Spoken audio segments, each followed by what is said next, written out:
मुकुट टेढ़ा हो गया था, उसको ठीक किया, सम किया।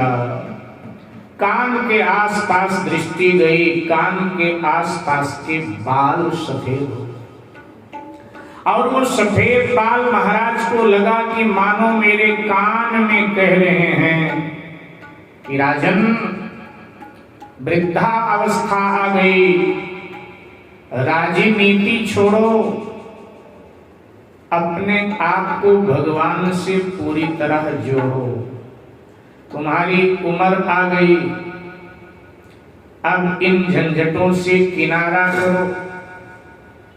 तुम्हारा शीश अब मुकुट झेलने लायक नहीं रह गया, अब भार झेलने लायक नहीं रह गया। पद के भार से मुक्त हो जाओ। मेरे भाई बहन, दशरथ जी हमको आपको बताना चाहते हैं कि एक उम्र जब आ जाए तब हमें अपनी जिम्मेदारी से थोड़ा मुक्त होना चाहिए।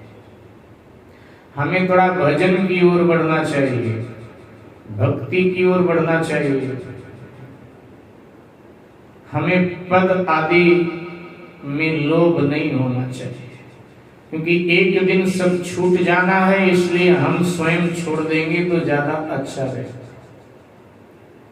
संसार के दशरथों को दशरथ जी बता रहे हैं कि जब बेटे बहु योग्य हो जाएं, आपकी एक उम्र हो जाए, तो घर मकान की जिम्मेदारी, परिवार की और दुकान की और व्यापार की, उनको थोड़ा संभलवा दो कि हमने बहुत संभाला है, अब हमें थोड़ा भजन करने दो, क्योंकि अब हम थोड़ा तैयारी करेंगे भगवान के पास जाने की, क्योंकि अब एक दिन जाना है ही है।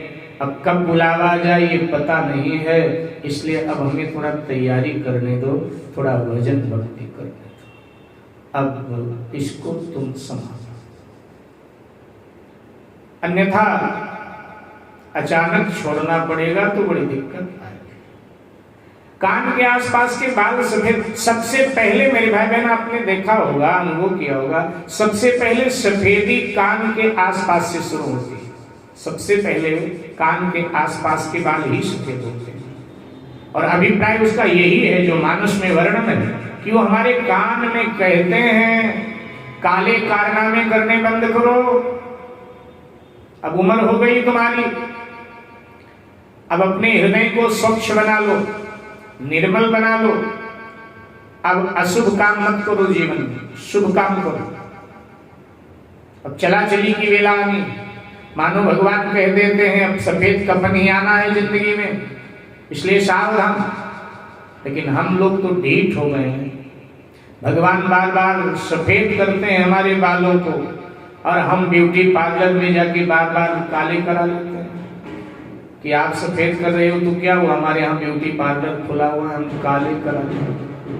और चिंता मत करो, हम काले कारनामे करते करते आपके पास आवेंगे, फिर आपको जो करना होगा वो कर लेना, लेकिन हम बंद करने वाले नहीं हैं। भगवान बार बार सफेद करता है, हम बार बार काले करा लेते हैं। दशरथ जी ने निर्णय लिया कि अब मैं राजपद छोड़ दूंगा, अब मैं भजन की ओर बढ़ूंगा। अपने बड़े पुत्र श्री राम को मैं राजगद्दी दे दूंगा। मेरे भाई